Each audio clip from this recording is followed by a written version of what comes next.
رسول اللہ صلی اللہ علیہ وسلم نے اسلام ان کے سامنے رکھا، سنتے ہی کہا کہ ہم لوگ کیا سمجھتے ہیں کہ پتہ نہیں سامنے سے کیا رسپانس ملے گا۔ آپ اگر سیرت کا، نبی صلی اللہ علیہ وسلم کی بایوگرافی کا مطالعہ کریں گے، اکثریت نے میجورٹی نے پازیٹیو رسپانس دیا۔ چاہے نبی صلی اللہ علیہ وسلم نے کنٹریز کے بادشاہوں کو، کنگز کو خط لکھا ہو یا انڈیویجولز کو مکے میں، میجورٹی نے پازیٹیو رسپانس دیا۔ اب یہ دیکھیے، انہوں نے فوراً اسلام قبول کر لیا۔ نبی صلی اللہ علیہ وسلم نے کہا کہ ابو ذر اپنے اسلام کو چھپاؤ، چونکہ رحمت تھے نا، ایک طرف غیر مسلمین سے بھی، نان مسلم سے بھی محبت تھی کہ انہیں اسلام کی دعوت دی جائے، انہیں جہنم سے بچائی جائے، دوسری طرف مسلمانوں پر رحمت کیا تھی کہ انہیں زیادہ ستایا نہ جائے، مارا نہ جائے، زیادہ ٹارچر نہ کیا جائے۔ تو کہا کہ ابو ذر ابھی ہم کمزور ہیں، اسلام کو چھپاؤ، گھر چلے جاؤ، جب تم دیکھنا کہ ہم پاور میں آ گئے تب ہمارے پاس آ جانا۔ لیکن دیکھیے، ایمان اگر واقعی دل میں گھستا ہے تو جس طرح زندہ آدمی ہمیشہ لیٹا نہیں رہ سکتا ہے، زندہ اگر ہے تو اٹھے گا، چلے گا، کام کرے گا، مردہ آدمی ہے تو نہیں اٹھ سکتا ہے۔ اسی طرح ایمان اگر اندر ہے تو ایمان ایکشن میں تبدیل ہوتا ہے، کنورٹ ہوتا ہے۔ ایمان بیٹھنے نہیں دیتا آدمی کو۔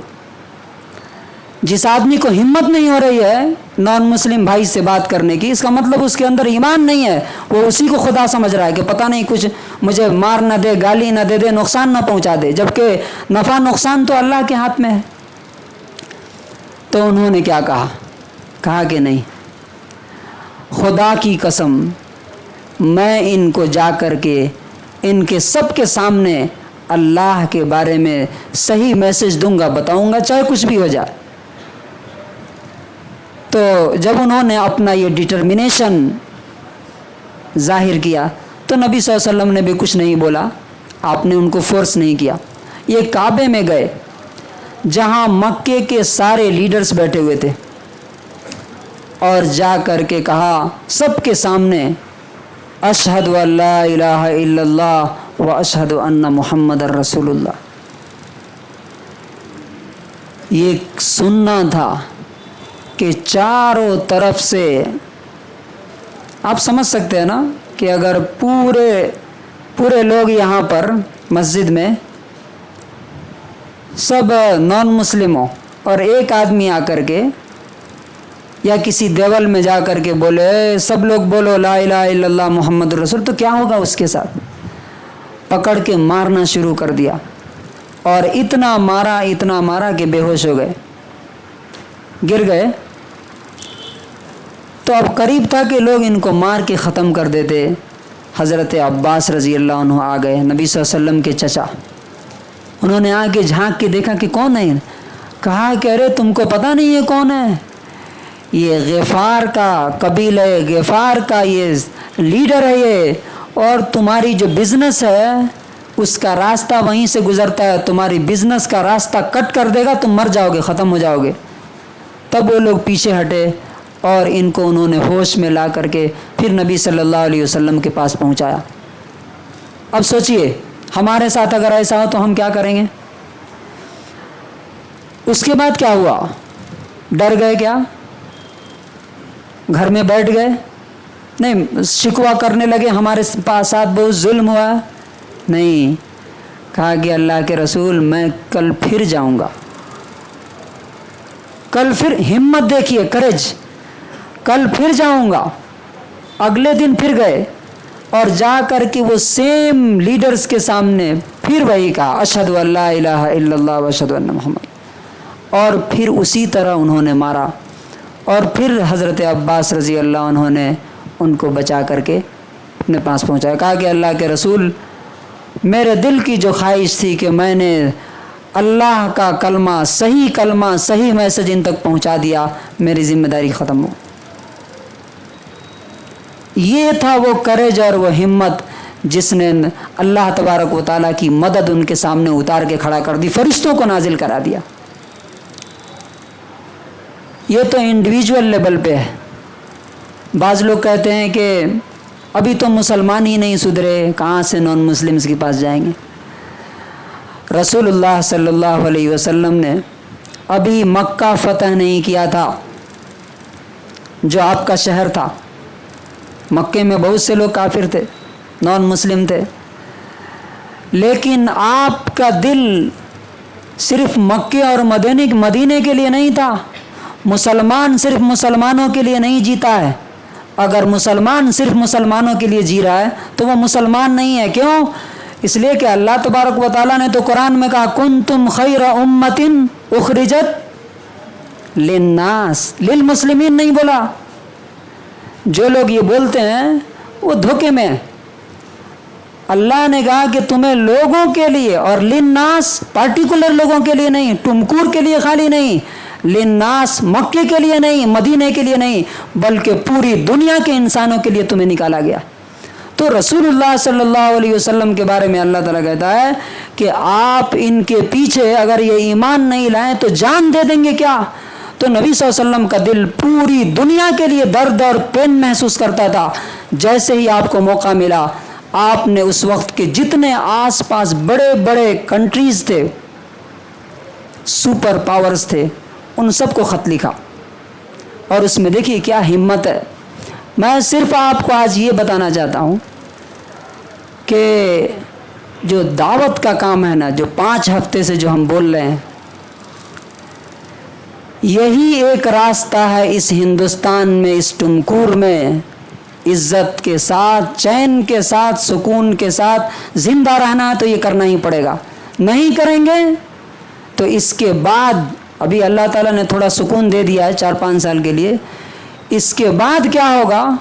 اگر مسلمانوں نے پچھلے جس طرح سے سینکڑوں سال سے سو رہے ہیں، ابھی بھی اگر سوئے رہے آپ، تو اس کے بعد کیا ہوگا اس کی کوئی گارنٹی نہیں، کوئی گارنٹی نہیں ہے اس کی۔ اس سے پہلے کہ یہ چانس ختم ہو جائے، یہ اسٹیپ ہمیں لینا ہی پڑے گا، اٹھانا ہی پڑے گا، یہ ڈر اور یہ بھے اور یہ فیئر چھوڑنا ہی پڑے گا۔ رسول اللہ صلی اللہ علیہ وسلم نے اس وقت کے سپر پاور، آپ ایک بستی کے، ایک گاؤں کے خالی لیڈر تھے، یعنی ٹمکور جتنے بھی نہیں، اس وقت کی مدینے کی آبادی 3 سے 4 ہزار، 5 ہزار۔ آپ نے اس وقت کے سپریم پاور، اس وقت کے امریکہ کے پریزیڈنٹ کو خط لکھا۔ یہ ہمت کیوں نہیں ہے آج؟ خط لکھا اور اپنے ایک صحابی کو دیا، حضرت عبداللہ ابن حذافہ سہمی رضی اللہ عنہ کو، کہا لے کے جاؤ۔ انہوں نے یہ نہیں کہا کہ اللہ کے رسول اتنا دور ہمیں بھیج رہے ہیں، وہ فارسی بولنے والے، مجھے لینگویج بھی نہیں آتی ہے، کچھ نہیں۔ اللہ کے رسول نے بولا، چل دیے، بیوی کو سلام کیا، چل دیے۔ جا کے پہنچے وہاں تو بادشاہ کو جب معلوم ہوا تو اس نے پورا اپنا پارلیمنٹ سجایا، اور سجانے کے بعد ان کو بلایا۔ جب یہ اندر گئے، سمپل سی ایک چادر تھی پرانی بدن پہ، بہت کانفیڈنس کے ساتھ اس کے سامنے جا رہے ہیں۔ بادشاہ نے جب ان کا دیکھا، چونکہ بہت سوٹڈ بوٹڈ نہیں تھے، تو اپنے وزیر کو، منسٹر کو اشارہ کیا کہ لیٹر لے لو تم۔ تو اس نے کہا کہ خط دو مجھے۔ دیکھیے کیسے لوگ تھے صحابہ کرام رضی اللہ عنہم اجمعین۔ ہم لوگ نام تو لیتے ہیں، کیا کام ویسا ہے کیا؟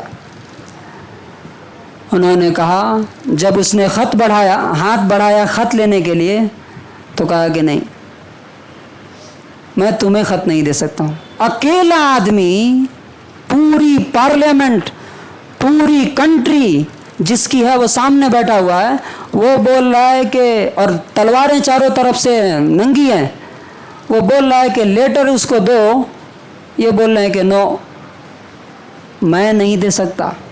کہا کیوں نہیں دے سکتے؟ تو کہا کہ میرے رسول نے کہا ہے کہ میں یہ لیٹر صرف تمہارے حوالے کروں، تمہارے ہاتھ میں دوں، میں یہ لیٹر کسی اور کو نہیں دے سکتا۔ تو اس نے کہا کہ ٹھیک ہے اسے چھوڑ دو۔ لیٹر لے کے گئے، اپنے ہاتھ سے دیا۔ اس نے لے کر کے پڑھا، اس میں لکھا تھا من محمد رسول اللہ الی عظیم کسرا الی عظیم فارس، محمد رسول اللہ کی طرف سے یہ پرشین امپائر کے ایمپیرر کی طرف۔ جیسے اس نے یہ سنٹنس پڑھا تو اس نے کہا کہ اچھا میرا غلام، تکبر میں میرا غلام اپنا نام پہلے لے، چونکہ عربوں کی کوئی ویلیو نہیں تھی اس ٹائم، عرب ٹرائبس تھے، جیسے ہمارے یہاں جو OBCs وغیرہ کو پہلی جو حالت تھی اسی طرح اس وقت کے عرب تھے۔ کہا کہ ہمارا غلام اپنا نام پہلے لکھتا ہے، اور لیٹر لے کر کے پھاڑ کر کے پھینک دیا اور کہا کہ اس کو نکالو۔ عبداللہ ابن حذافہ رضی اللہ عنہ کہتے ہیں کہ مجھے پتہ نہیں تھا کہ میری جان اب بچے گی یا جائے گی، میرے ساتھ کیا ہوگا، مجھے کوئی یہ نہیں تھا، لیکن تھوڑی دیر کے بعد مجھے خیال آیا کہ میں نے جب اللہ کے رسول کا میسج پہنچا دیا تو I don't care what will happen to me, میرے ساتھ کیا ہوتا ہے اب مجھے کوئی اس کی پرواہ نہیں۔ اور دیکھیے کہ اللہ تبارک و تعالیٰ نے اس اکیلے صحابی رضی اللہ عنہ کو اس پورے سلطنت اور کنٹری اور کنگڈم سے بچا کر کے بحفاظت سیفٹی کے ساتھ مدینے پہنچا دیا۔ جب آ کر کے رسول اللہ صلی اللہ علیہ وسلم کو بتایا تو رسول اللہ صلی اللہ علیہ وسلم نے کہا مزق اللہ ملکہ، جس طرح اس نے میرا لیٹر پھاڑا ہے اللہ تعالیٰ اس کے بھی کنٹری کے ٹکڑے ٹکڑے کر دے گا۔ اور اللہ تعالیٰ نے بہت جلد ہی، کچھ ہی دنوں میں، مہینوں بھی نہیں، کچھ ہی دنوں میں اس کی کنٹریز کے ٹکڑے اڑا دیے، اس کے بیٹے نے خود ہی اسے قتل کر ڈالا۔ تو یہ پورے خطبے کا کنکلوژن اور خلاصہ کیا ہے کہ 12 ربیع الاول، اب 2 دن کے بعد انشاءاللہ ربیع الاول شروع ہوگا۔ یہ ربیع الاول کے مہینے میں ہمیں کرنا کیا ہے؟ بہت ساری چیزوں کے لیے کمیٹیاں ہیں یہاں، میلاد کے لیے کمیٹی ہے، فلاں کے لیے کمیٹی ہے۔ کیا نان مسلم بھائیوں تک دین پہنچانے کے لیے کوئی کمیٹی ہے کیا؟ جو اللہ کے رسول نے جو کام کیا اس کام کے لیے ہمارے پاس کوئی کمیٹی نہیں، کوئی پلان نہیں۔ جو نہیں کیا اس کے لیے کمیٹیاں بھی ہیں، پلاننگ بھی ہے، پیسے بھی ہے، فنڈ بھی ہے، بجٹ بھی ہے، سب کچھ بھی ہے۔ تو جب ہم الٹی ڈائریکشن میں چلیں گے تو اللہ تبارک و تعالیٰ کیسے ہماری مدد کر سکتا ہے؟ تو لاسٹ پوائنٹ یہ ہے کہ 12 ربیع الاول کو ہر آدمی اپنے نان مسلم دوستوں کے ساتھ جو سب سے بڑی بھلائی کر سکتا ہے کہ اسے جہنم سے بچانے کے لیے بتا تو سکتا ہے، کم سے کم مانے یا نہ مانے یہ اس کا اپنا کام ہے۔ اور اللہ تعالیٰ نے کہا ان الینا ایابہم، تم پہنچاؤ، تم بات پہنچا دو، پلٹ کے تو ان کو ہمارے پاس آنا ہے۔ ثم ان علینا حسابہم، پھر ہم ان کا حساب لیں گے کہ انہوں نے ہماری بات کا رسپانس اور جواب کیا دیا۔ اللہ تبارک و تعالیٰ سے دعا ہے کہ اللہ تعالیٰ ہم سب لوگوں کو اب کی ربیع الاول کو جشن منانے کے بجائے اور برتھ ڈے منانے کے بجائے اور جینتی منانے کے بجائے اللہ کے رسول صلی اللہ علیہ وسلم کا جو اسوہ، نمونہ اور ماڈل اور آئیڈیل ہے، یعنی تمام انسانیت کو جہنم سے بچانے کا کام کیا، وہ کام کرنے کی ہمیں توفیق نصیب فرمائے۔ بارک اللہ